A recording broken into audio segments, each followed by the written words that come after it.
नमस्कार, स्वागत है आप सभी का। मैं हूं कृतिका और देश का सबसे भरोसेमंद चैनल डीडी न्यूज पर लेकर हाजिर हूं आपका अपना पसंदीदा शो खबरों का सरपंच न्यूज पंच। और इस कार्यक्रम के जरिए हम आप तक पहुंचाते हैं वो तमाम खबरें जिन पर रहती है हम सभी की नजर। लेकिन न्यूज पंच में सिर्फ खबर नहीं बल्कि होगी खबर की पूरी पड़ताल। तथ्यों और आंकड़ों के जरिए आपको समझाएंगे खबर का हर एक बिंदु। साथ ही ग्राउंड जीरो पर मौजूद अपनी टीम से जानेंगे एक एक अपडेट। होगी हर खबर पर हमारी पहली नजर। और आज न्यूज पंच के जरिए जिन 4 प्रमुख खबरों पर रहेगी हमारी नजर, सबसे पहले करते हैं उन खबरों का रुख। तो इन 4 प्रमुख खबरों में आज न्यूज पंच में सबसे पहली नजर रहेगी दिल्ली को लेकर, जहां दिल्ली में वोटर लिस्ट पर दंगल इस वक्त लगातार बना हुआ है। दंगल देखने को मिल रहा है। दिल्ली में विधानसभा चुनावों में अब ज्यादा वक्त नहीं रह गया, लेकिन उससे पहले वोटर लिस्ट को लेकर राजनीतिक पार्टियां आमने सामने हैं। कैसे, बताएंगे विस्तार से आपको। लेकिन इसके साथ ही जो दूसरी प्रमुख खबर है वो है बांग्लादेशियों से जुड़ी, क्योंकि दिल्ली के अंदर अब जो अवैध बांग्लादेशी हैं, जो घुसपैठिए हैं, वो इस वक्त निशाने पर हैं। लगातार दिल्ली पुलिस उनके खिलाफ कार्रवाई कर रही है। हाल ही में क्या कुछ कार्रवाई की गई है विस्तार से बताएंगे आपको। लेकिन इसके साथ ही तीसरी प्रमुख खबर है बांग्लादेश से जुड़ी, जहां पर आपको बता दें कि चिन्मय प्रभु अभी जेल में ही रहेंगे। दरअसल उन्होंने जमानत याचिका लगाई थी, लेकिन उनकी याचिका पर जो जमानत की जो याचिका थी, सुनवाई करते हुए कोर्ट ने उनकी याचिका खारिज कर दी है। तो ये तीसरी प्रमुख खबर। और इसके साथ ही चौथी प्रमुख खबर है अमेरिका से, जहां पर मात्र 24 घंटे के अंदर तीसरा हमला हुआ है। और आखिर ये 3 हमले कैसे कैसे हुए, क्योंकि नया साल का वक्त, लेकिन नए साल के वक्त में जहां एक तरफ पूरी दुनिया सेलिब्रेट कर रही थी नए साल को, वहीं दूसरी तरफ अमेरिका में एक के बाद एक 3 हमले हुए हैं। क्या है ये हमले, बताएंगे विस्तार से आपको। और इसी के साथ चलिए कर लेते हैं न्यूज पंच की शुरुआत पहली प्रमुख खबर के साथ, जो है दिल्ली से, जहां आपको बता दें कि दिल्ली में होने वाले विधानसभा चुनाव में फर्जी वोटरों को लेकर अब दंगल छिड़ा हुआ है। भारतीय जनता पार्टी और आम आदमी पार्टी फर्जी वोटरों को लेकर एक दूसरे पर हमलावर है, तो वहीं राजनीतिक पार्टियों के बीच पोस्टर वार भी छिड़ चुका है। वहीं आज भारतीय जनता पार्टी ने प्रेस कॉन्फ्रेंस भी की। बीजेपी का कहना है कि मकान मालिक को नहीं पता और उसके घर के पते पर सैकड़ों वोट बना दिए गए। दरअसल दिल्ली के अंदर वोटर लिस्ट को लेकर बीजेपी और आम आदमी पार्टी के बीच तनाव काफी ज्यादा इन दिनों बढ़ा हुआ है। एक और आम आदमी पार्टी ने बीजेपी पर समर्थकों के नाम कटवाने का आरोप लगाया, तो वहीं दूसरी ओर भारतीय जनता पार्टी ने केजरीवाल पर वोटर लिस्ट में फर्जीवाड़ा करने का आरोप लगाते हुए एक पोस्टर जारी कर दिया। भारतीय जनता पार्टी का कहना है कि केजरीवाल सत्ता बचाने के लिए वोटों का फर्जीवाड़ा कर रहे हैं। इसके साथ ही आम आदमी पार्टी के राज्यसभा सांसद संजय सिंह की पत्नी अनीता सिंह पर भी वोटर लिस्ट में फर्जीवाड़ा करने का आरोप लगाया। फिलहाल दिल्ली के इस चुनावी दंगल में फर्जी वोटर लिस्ट पर जंग छिड़ चुकी है। इसी पर करेंगे अपने संवाददाता से चर्चा, लेकिन उससे पहले आपको सुनाते हैं दिल्ली बीजेपी अध्यक्ष वीरेंद्र सचदेवा और राज्यसभा सांसद संजय सिंह का क्या कुछ कहना है। 2018 का एफिडेविट, जब संजय सिंह राज्यसभा में जाते हैं, इनका वोट हरिनगर विधानसभा में रजिस्टर्ड है। ये सरकारी एफिडेविट है जी, हमारा नहीं है। लेकिन जब ये अपना एफिडेविट दे रहे थे, उस समय सुल्तानपुर की नगर पालिका परिषद की इस वोटर लिस्ट में संजय सिंह का नाम है। इनका मन नहीं भरता खाली हरिनगर से, फिर नई दिल्ली विधानसभा में अपना वोट बनवाते हैं। ये संजय सिंह, नई दिल्ली विधानसभा। और इसके साथ साथ दिल्ली में मन नहीं भरता, तिलक नगर में भी वोट है। ये नई दिल्ली, ये तिलक नगर। फर्जीवाड़ा देखिए इनका, झूठे मक्कार फर्जी लोग। जब मैंने सूचना दे दी कि आप हमारा नाम यहां से काट दीजिए, मैंने अपनी जिम्मेदारी पूरी कर दी। न्यायालय में आके मेरे वोट से संबंधित और मेरी पत्नी के वोट से संबंधित साक्ष्य देना चाहें, उनका खुला स्वागत है। लेकिन पूर्वांचलियों का वोट कटने नहीं दूंगा। उनको रोहिंग्या और बांग्लादेशी कह के तुम सोचते हो अपमानित कर लोगे, ये नहीं होने दूंगा। और इसके साथ ही आम आदमी पार्टी के पोल खोलते हुए भारतीय जनता पार्टी ने पोस्टर भी जारी किया है। इस पोस्टर में क्या कुछ है, एक बार उस पर भी नजर डाल लेते हैं। दरअसल इस पोस्टर में सीधे तौर पर आम आदमी पार्टी की पोल खोली गई है और दिल्ली में अरविंद केजरीवाल का नया खेल, इसमें यह लिखा गया है। तो ये पोस्टर इस वक्त जारी किया गया है भारतीय जनता पार्टी की तरफ से और इसमें कहा गया है कि केजरीवाल पर वोटों के फर्जीवाड़े का ये आरोप लगाया गया है। आप देख सकते हैं कि इस पोस्टर को जिसमें लिखा गया है फर्जी वोटर्स से इश्क है, वोटर लिस्ट में स्कैम 2024। केजरीवाल दरअसल सत्ता बचाने की कोशिश कर रहे हैं फर्जी वोटरों के जरिए। सीधे तौर पर यह आरोप भारतीय जनता पार्टी की तरफ से लगाया गया। साथ ही कहा गया कि मकान मालिक को नहीं पता और उसके घर के पते पर सैकड़ों वोट बन गए हैं। इसको लेकर लगातार भारतीय जनता पार्टी जो है एक के बाद एक खुलासे भी कर रही है कि किस तरीके से एक ही मकान पर एक ही एड्रेस है और उस पर एक साथ 144 नाम दर्ज हैं वोटर लिस्ट के मुताबिक। फर्जी वोटरों की उम्र 40 से 80 साल के बीच बताई जा रही है। तो ये तमाम बातें भारतीय जनता पार्टी की तरफ से कही गई प्रेस कॉन्फ्रेंस करके और इसके जरिए सीधे तौर पर आरोप भी लगाए गए आम आदमी पार्टी के ऊपर फर्जी वोटर को लेकर। ताजा अपडेट ले लेते हैं, हमारे साथ में हमारे सहयोगी धीरज इस वक्त जुड़ रहे हैं, सीधा उन्हीं का रुख करेंगे। धीरज, फर्जी वोटर का जो ये खेल है इसको लेकर जो राजनीतिक दल हैं तमाम एक दूसरे पर आरोप प्रत्यारोप लगा रहे हैं लगातार और अब पोस्टर वार भी छिड़ चुका है।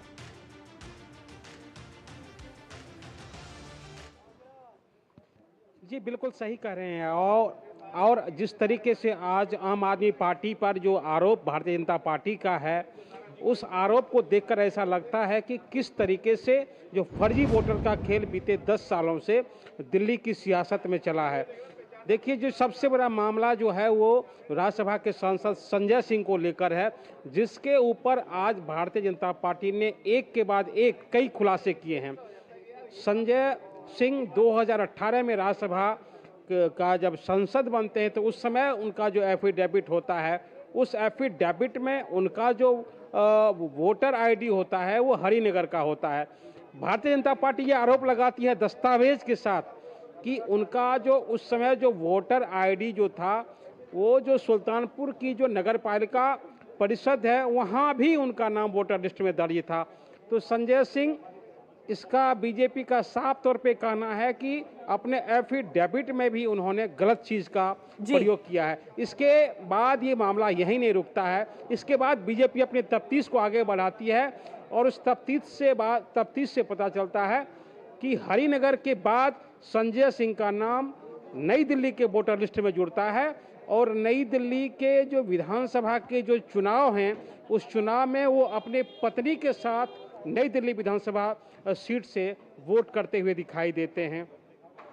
उसके बाद उनका वोट फिर नई दिल्ली से आगे बढ़ता है और तिलक नगर पहुंचता है और तिलक नगर विधानसभा में भी जो संजय सिंह का जो वोटर लिस्ट में उनका नाम आता है। तो एक व्यक्ति का 4 जगह पे वोटर लिस्ट में कैसे नाम आ सकता है, ये तो आयोग से पूछने वाला सवाल है और इसी मामले को एक तरीके से संजय सिंह को घेरने की कोशिश भारतीय जनता पार्टी की तरफ से हुई है। इसके अलावा जो सवाल है उनकी पत्नी का है कि उनकी पत्नी ने 4 तारीख को 4 जनवरी 2024 को अपने एफिडेविट में कहा है कि यहाँ से हमारा नाम हटा दिया जाए जी। और इसके बाद 8 जनवरी को फिर वो आती है कि सुल्तानपुर के हमारे इस क्षेत्र में हमारा नाम दर्ज है और मैं यहाँ का वोटर हूँ। तो जिस तरीके से उनकी अनीता सिंह की तरफ से भी वोट फर्जीवाड़े का मामला सामने आया है। दिल्ली के जो मेयर हैं महेश,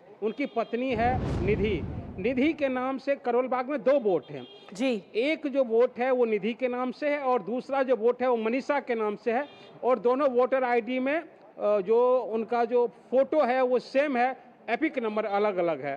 तो एक तरीके से देख सकते हैं कि किस तरीके से दिल्ली के सांसद, राज्यसभा के सांसद, दिल्ली के मेयर और तीसरा जो मामला है वो अरविंद केजरीवाल की पत्नी से जुड़ा हुआ है, जिनका कि एक जो वोट है वो गाजियाबाद में है और दूसरा वोट बिल्कुल कहीं ना कहीं फर्जीवाड़ा जो है वोटों का वो सबसे ज्यादा इस वक्त दिल्ली में दिखाई दे रहा है, दिल्ली में सीधे तौर पर नजर आ रहा है और इसको लेकर आरोप प्रत्यारोप की जो राजनीति है, पोस्टर वार है, वो भी अब छिड़ चुका है। फिलहाल शुक्रिया धीरज तमाम अपडेट्स साझा करने के लिए।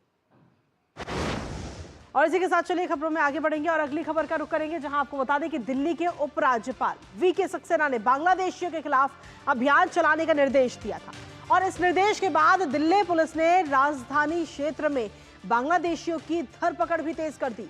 दरअसल ये घुसपैठिए दिल्ली से लेकर के पश्चिम बंगाल तक कई पार्टियों का वोट बैंक है। फर्जी दस्तावेज बनवाकर दिल्ली में बस गए हैं। फिलहाल अब दिल्ली पुलिस लगातार अभियान चलाकर घुसपैठियों को वापस उनके देश भेजने की कार्रवाई भी कर रही है। हाल ही की अगर बात करें तो दिल्ली में मात्र 3 दिनों के अंदर 30 बांग्लादेशी घुसपैठियों को गिरफ्तार किया गया है।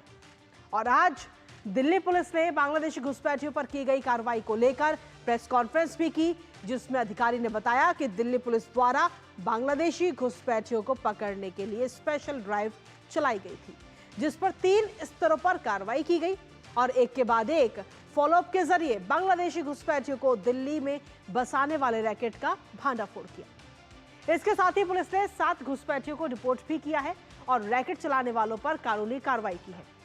फिलहाल अब दिल्ली विधानसभा चुनाव से पहले इस अभियान ने जोर पकड़ लिया है और ये आंकड़ा अभी और बढ़ सकता है। इसी पर करेंगे बात अपने संवाददाता से। उससे पहले आपको दिखाते हैं कि दिल्ली में किस तरह अभियान चलाकर कार्रवाई की गई है अवैध बांग्लादेशियों के खिलाफ। तो बांग्लादेशी घुसपैठियों की लगातार धरपकड़ का जो ये दौर है वो जारी है और ऐसे में दिल्ली पुलिस की तरफ से बड़ा एक्शन भी देखने को मिला है। अवैध बांग्लादेशियों के बड़े सिंडिकेट का भांडाफोड़ किया है दिल्ली पुलिस ने और इसके साथ ही अगर हम देखें तो 2 बांग्लादेशी समेत 4 लोगों को दिल्ली पुलिस की तरफ से गिरफ्तार किया गया है और फिलहाल पूछताछ के बाद में उन्हें वापस उनके देश भी भेजा जाएगा। फर्जी दस्तावेज बनाने वालों के खिलाफ भी कार्रवाई की गई। जो लोग फर्जी दस्तावेज बनाकर इनकी मदद करते थे, इनको बांग्लादेश से लाकर के दिल्ली में बसाने का काम करते थे। जाली आधार कार्ड, पैन कार्ड और क्रेडिट कार्ड भी बरामद इस गिरोह के पास से किया गया है दिल्ली पुलिस के द्वारा। जंगल के रास्ते अवैध रूप से भारत में ये लोग घुसते थे और इसके साथ ही ये तो बात रही दिल्ली की, लेकिन इसके तार सिर्फ दिल्ली तक नहीं जुड़े हुए बल्कि लखनऊ के भी तार जुड़े हुए इससे, क्योंकि अगर लखनऊ में भी लगातार एक्शन की मांग इस वक्त यूपी में चल रही है। लखनऊ मेयर ने कलेक्टर को ये पत्र लिखा है और इस पत्र के जरिए कई बातों का जिक्र इसमें किया गया। लखनऊ में अवैध बांग्लादेशी और रोहिंग्याओं पर कार्रवाई की बात इस पत्र के जरिए मेयर की तरफ से कही गई है। साथ ही इसमें रोहिंग्या को ऊपर कार्रवाई की मांग की गई है कि उन जो खाली प्लॉट है और सरकारी भूमि पर कब्जा ये लोग कर रहे हैं। वोटर आईडी और आधार कार्ड की भी इन लोगों की जांच की जाए कि इन लोगों का वोटर आईडी कार्ड कहाँ का है, आधार कार्ड कहाँ का है, वो सही है या वो भी फर्जी है। तो फिलहाल अब इस पूरे मामले में अगर हम देखें तो दिल्ली से लेकर के लखनऊ तक लगातार कार्रवाई की जा रही है।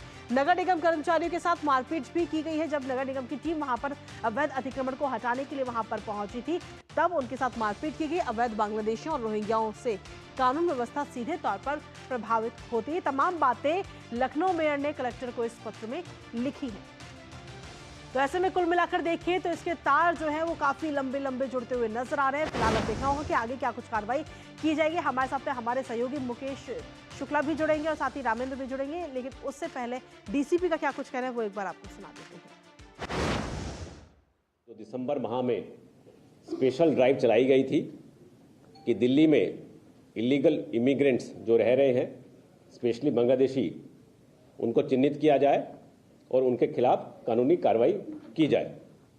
इस श्रृंखला में हमने 2 मॉड्यूल पहले,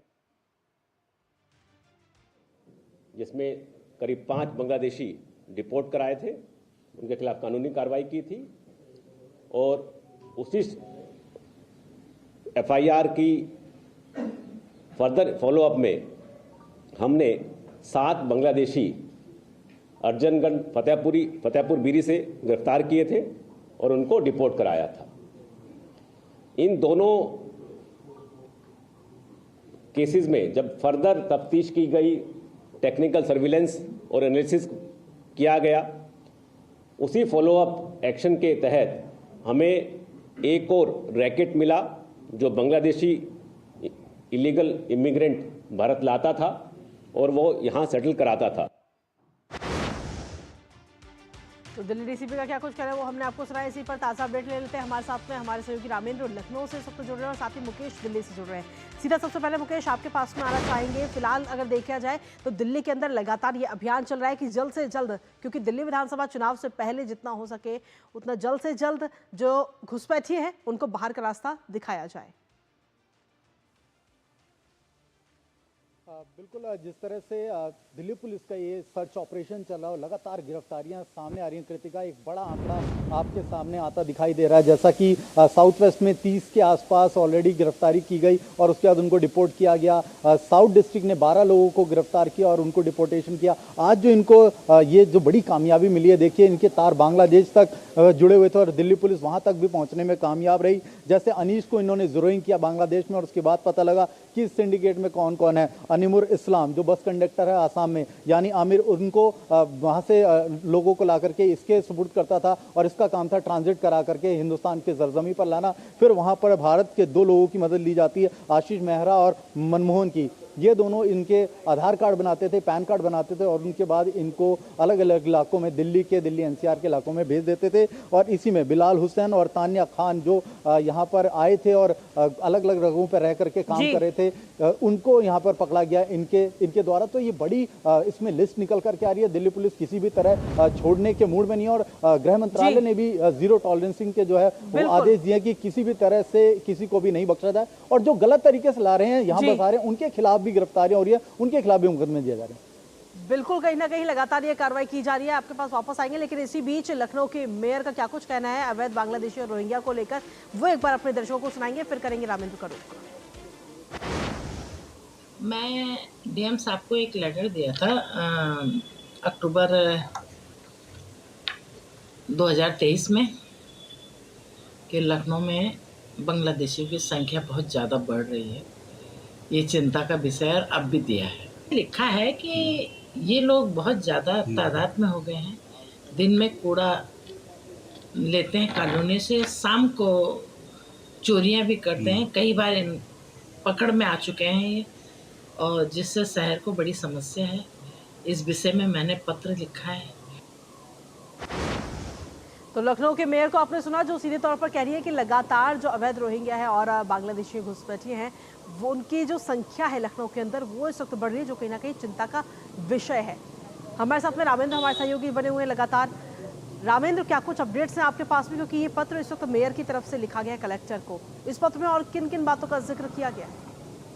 देखिए, राज्य सरकार इस पर पहले से गंभीर है, कई अधिकारियों के खिलाफ कार्रवाई की है, क्योंकि लगातार जो जन्म अमृत प्रमाण पत्र है उसमें उनका नाम दाखिल करके और इनके जो आधार हैं वो बनाए जा रहे थे। तो राज्य सरकार ने कई अधिकारियों को सस्पेंड किया इस मुद्दे पर और बड़ी कार्रवाई की। सुषमा खरपाल जी ने जो बात कही, इंदिरा नगर में एक टीम गई थी नगर निगम की, जो चाह रही थी कि यहाँ से जो झोपड़पट्टियां हैं वो खाली की जाए। वहाँ लोगों के, स्थानीय लोगों की शिकायत थी कि इनके कारण अपराध हो रहा है, कई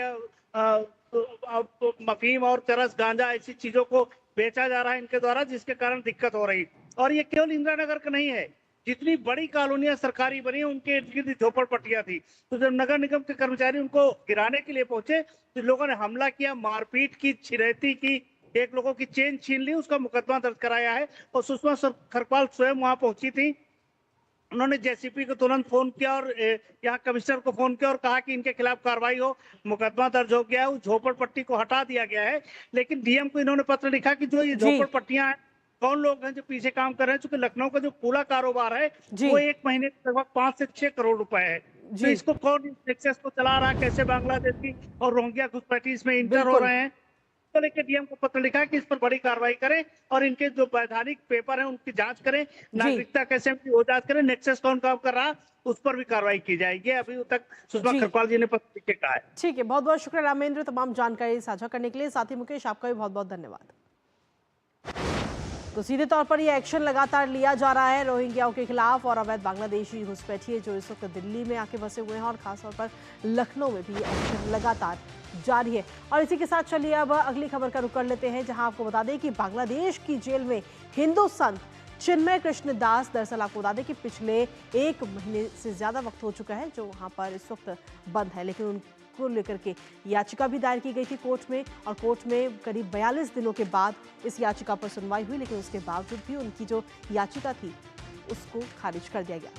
अब ऐसे में सवाल ये उठता है कि क्या बांग्लादेश में हिंदू सुरक्षित नहीं है, या फिर बांग्लादेश में हिंदू होना भी एक गुनाह हो गया है। ग्राफिक्स के जरिए नजर डालते हैं कि आखिर ऐसा हम क्यों कह रहे हैं कि वहां पर हिंदू होना आज की तारीख में एक गुनाह है। ग्राफिक्स के जरिए डालते नजर। तो जहां आपको बता दें कि हिंदू संत चिन्मय कृष्ण दास की जमानत याचिका खारिज कर दी गई है, करीब 42 दिन बाद इस पूरे मामले में ये सुनवाई हुई, जिसके बाद में चटगांव कोर्ट ने इस याचिका पर सुनवाई की और करीब आधा घंटे ये सुनवाई हुई है। 11 वकीलों की तरफ से पैरवी की गई है, लेकिन उसके बावजूद भी इस याचिका को खारिज कर दिया गया। बता दें कि 25 नवंबर को चिन्मय कृष्णदास की गिरफ्तारी हुई थी और सीधे तौर पर चिन्मय कृष्णदास जो है उनके ऊपर देशद्रोह का ये आरोप लगाया गया और इस आरोप के तहत इनकी गिरफ्तारी हुई है। गिरफ्तारी होने के बाद में कोर्ट के अंदर लगातार सुनवाई हुई। सुनवाई के बाद में अब आज करीब 42 दिनों के बाद में उनकी जमानत याचिका पर यह सुनवाई हुई है। 11 वकीलों की तरफ से पैरवी की गई, अपनी बात रखी गई, लेकिन उसके बावजूद भी कोई असर नहीं हुआ और जमानत याचिका खारिज कर दी गई। अगस्त 2024 से हिंदुओं पर लगातार जो हमले हैं वो जारी है। अगस्त 2024 में बांग्लादेश की जब हम बात करते तो वहां पर तख्ता पलट हुआ था और तब से ही हिंदुओं पर लगातार हमले हो रहे हैं। 49 हिंदू अध्यापकों से जबरन इस्तीफे वहां पर लिए गए कि वो बच्चों को पढ़ा नहीं सकते हैं। 52 जिलों में हिंदुओं पर हमलों के मामले सामने आए हैं। किस तरीके से जहां पर हिंदू जो है इकट्ठा होकर के पूजा पाठ कर रहे हैं तो मूर्तियों को नुकसान पहुंचाया गया, उस जगह को नुकसान पहुंचाया गया। हिंदुओं के 300 से भी ज्यादा घरों और दुकानों को सीधे तौर पर निशाना वहां पर बनाया गया है। 20 से ज्यादा हिंदू मंदिरों में तोड़फोड़ के मामले सामने आए हैं। दुर्गा पूजा के दौरान हिंसा की गई 3 दर्जन से भी ज्यादा घटनाएं सामने आई हैं और ये जो तमाम घटनाएं आई हैं उन्हीं से कहीं ना कहीं ये जरूर नजर आ रहा है कि बांग्लादेश में हिंदू होना इस वक्त गुनाह है। हमारे साथ में हमारे सहयोगी प्रसन्नजीत इस वक्त जुड़ रहे हैं, सीधा उन्हीं का रुख करेंगे। प्रसन्नजीत, आज जो ये सुनवाई हुई है चिन्मय दास को लेकर, उनकी जो जमानत याचिका थी फिलहाल खारिज कर दी गई है, लेकिन 11 वकीलों की तरफ से पैरवी की गई, लेकिन उन 11 वकीलों की पैरवी का भी कोई खास असर देखने को नहीं मिला। क्या वजह मानते हैं खासतौर पर इसके पीछे?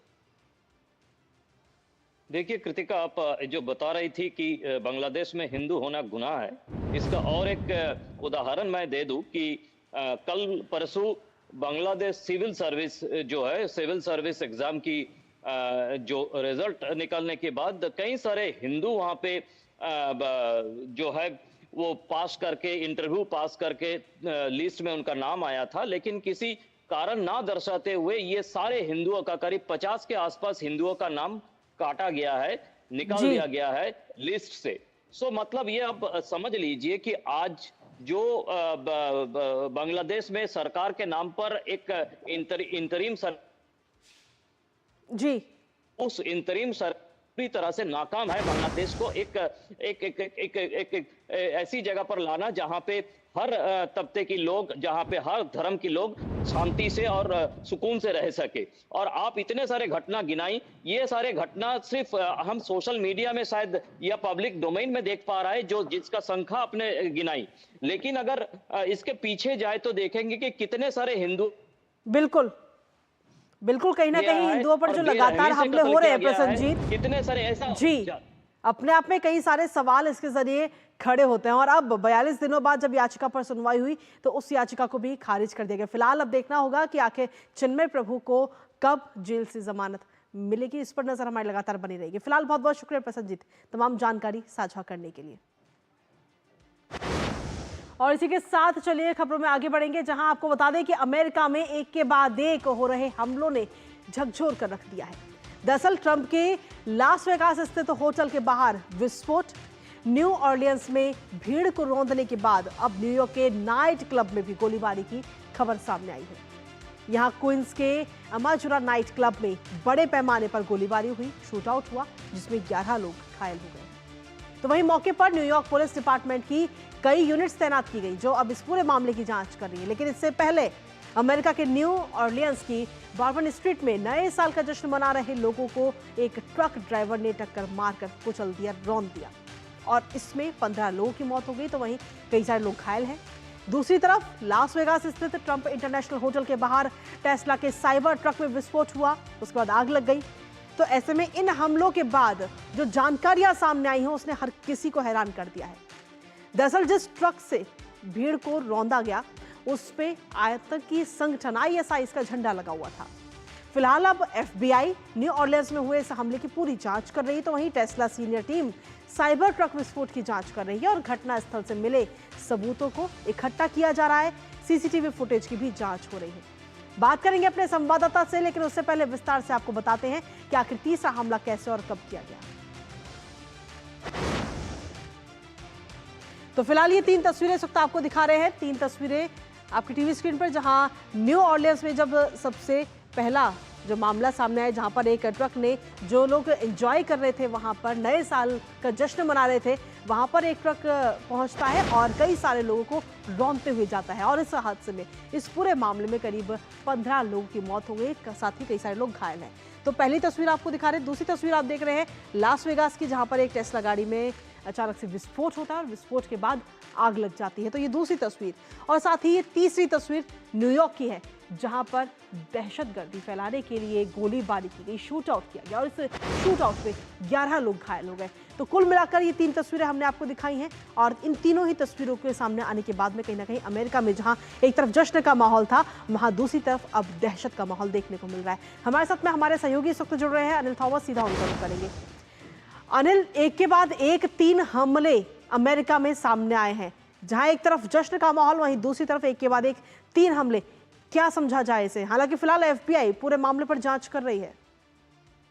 कृतिका, इसे देखना बड़ा इंटरेस्टिंग हो जाएगा, क्योंकि जिस तरह से एक के बाद एक 3 हमले हुए, अगर हम न्यू ऑर्लियंस और न्यूयॉर्क शहर के बीच का फासला देखें, लगभग 2300 किलोमीटर का फासला इन दोनों शहरों के बीच, लेकिन जिस अंदाज से ये तीनों हादसे हुए हैं एक के बाद एक, न्यूयॉर्क शहर में इसे एक वन ऑफ इंसिडेंट माना जाए, क्योंकि जिस तरह से एक शूटिंग या फिर शूटिंग को लेकर या फिर मास शूटिंग इस तरह जो होती है, ये बार बार लगातार अमेरिका में हमें देखने को मिल रहा है। और मैं कहूंगा सरकार के बाद एक सरकार आई, हर बार इस पर कोई बात होती है, डेमोक्रेट्स हो रिपब्लिकन्स हो, हर बार बात करते हैं, लेकिन उसका आगे कोई बात नहीं होती। और मैं कहूंगा पिछले 2024 में लगभग हमने 500 ऐसे इंसिडेंट्स देखे शूटिंग का। तो न्यूयॉर्क के इंसिडेंट को अलग करें, लेकिन बाकी जो न्यू ऑर्लियंस में हुआ है, ISIS का एंगल इसमें दिखता नजर आ रहा है। और मैं कहूंगा दिल दहलाने वाली बात है, क्योंकि न्यू ऑर्लियंस शहर वैसे भी ज्यादातर पर्यटन पर निर्भर है, और यहाँ सुपर बोल का मुकाबला होना था मतलब बुधवार की रात को।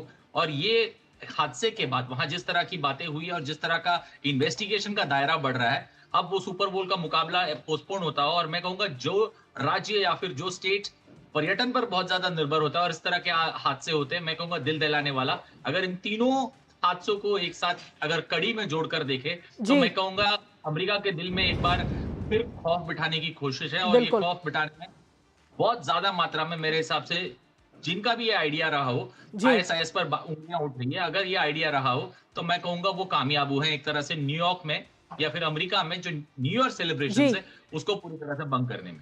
चलिए, फिलहाल बहुत बहुत शुक्रिया अनिल थॉमस, तमाम अपडेट्स और जानकारी साझा करने के लिए।